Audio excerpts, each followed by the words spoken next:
While most of the media was watching coverage of Michael Jackson, and at least a lot more coverage of that than the cap-and-trade bill, the cap-and-trade bill passed in the House late Friday night, 219 to 212, proving once again the one thing we should all be paying attention to is whatever the mainstream media is ignoring. I'll get to the 8 Republicans who voted for this bill and the special interests they represent in just a minute. But first, I want to show you what nearly everybody else in America missed. For an hour last Friday evening, House Minority Leader John Boehner, hang on just a sec. Yes, an update, Michael Jackson is still dead. Just wanted to get that out. In case you didn't, they're burying him soon. We'll have live coverage any minute. More of Michael Jackson still being dead. Anyway, John Boehner railed against his fellow lawmakers for not reading the 341 pages of amendments that were added at 3 a.m. in the morning on the morning of the vote. He started pulling out a chart which shows the ridiculously complicated web of regulation this 1,300-page bill introduces. I've got a chart here that goes through all of the agencies involved, all of the structure that is created under this bill.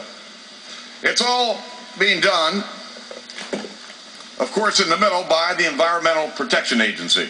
We've got the Federal Energy Regulatory Commission. We've got the United States Department of Agriculture, the Internal Revenue Service, the Department of Treasury. I wish I could tell you what FWS was, but somebody could probably tell me. We have the Commodity Futures Trading Commission, the National Oceanographic and Weather Service, the Department of Health and Human Services. How about the Department of State? We got the Department of Energy, the Department of Labor, the U.S. Army Corps of Engineers, the Bureau of Indian Affairs, Bureau of Land Management. All these federal agencies are going to take part in trying to put this bill into action. I can't take it anymore. I can't take it anymore. Does life make sense to you at all? Does any of this stuff, is it connected to reality at all? He also ticked off some of the highlights from the bill, which he calls a tax on anyone who drives a car, buys an American-made product, or flips on a light switch. The bill doles out almost $1 trillion worth of grants. That's a newfangled word. Back in my day, we used to just call them bribes. But now we call them grants because we're all fancy.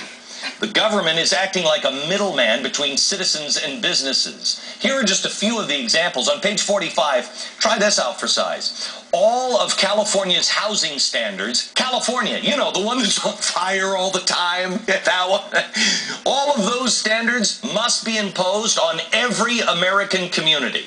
On page 92, we have to make sure now that buildings have a place to plug in your electric hybrid vehicle, which I've been looking for a place to plug in my hybrid vehicle.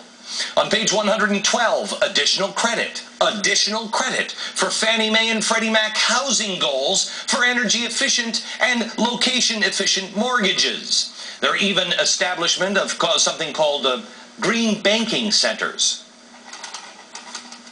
I wish I could tell you what a green banking center is, but I have no idea. We're also going to require that every car sold in America now has an engine capable of operating on alternative fuel. So that way we can pay our farmers to grow corn that we won't eat. We'll just burn up in our gas tanks. Won't that be swell? Oh, and it's not going to be a problem given that we now own General Motors. Though it very may well be a problem for General Motors and their bottom line. Which is your bottom line? I forgot about that. If all of these additions snuck under the cover of darkness weren't bad enough, there are 2 more inconveniently overlooked fun-filled facts. First, a 98-page EPA study on climate change, which shows now that global temperatures are going to decline until 2030. They say now this has been suppressed. No. The White House came out today and said, suppressed? Don't be ridiculous. It hasn't been suppressed. Yeah.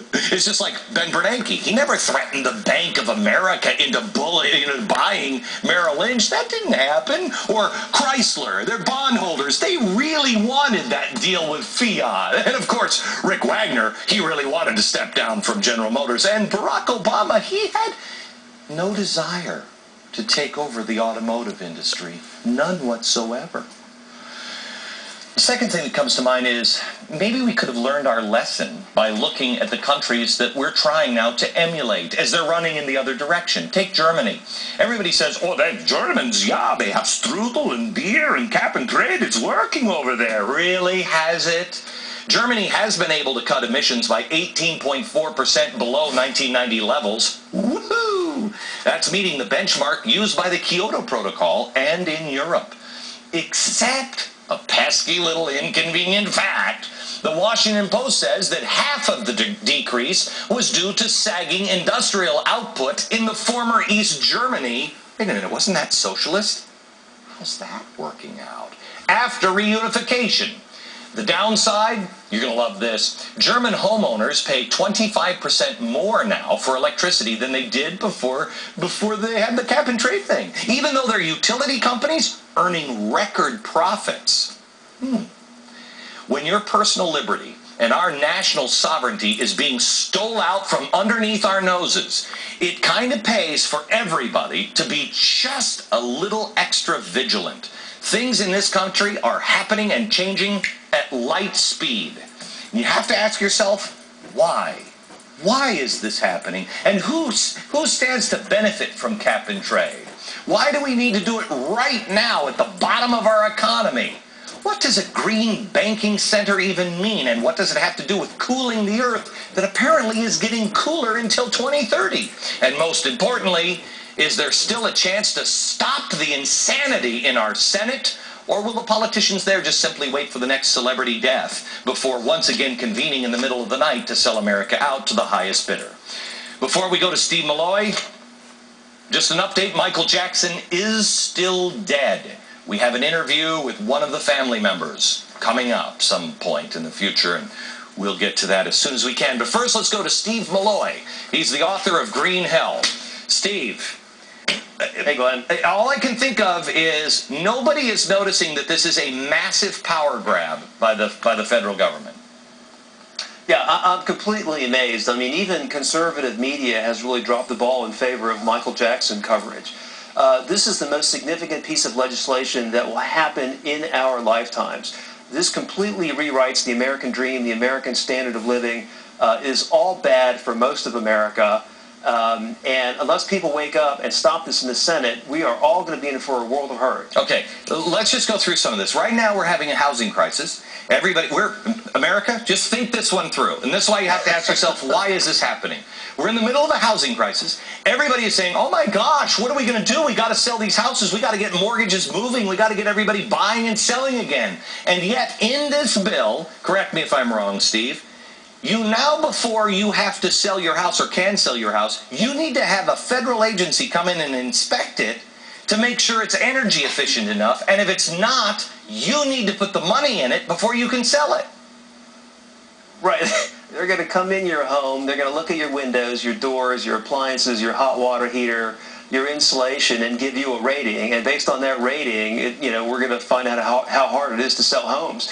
Don't forget that they're also going to federalize building codes. And the way they're going to do that is that if local communities want federal money, their building codes are going to have to conform to the federal government's. So the whole process is becoming... Wait. Which is conforming to California, the one that's collapsing. Right. It's conforming to the standards of California that they can't afford.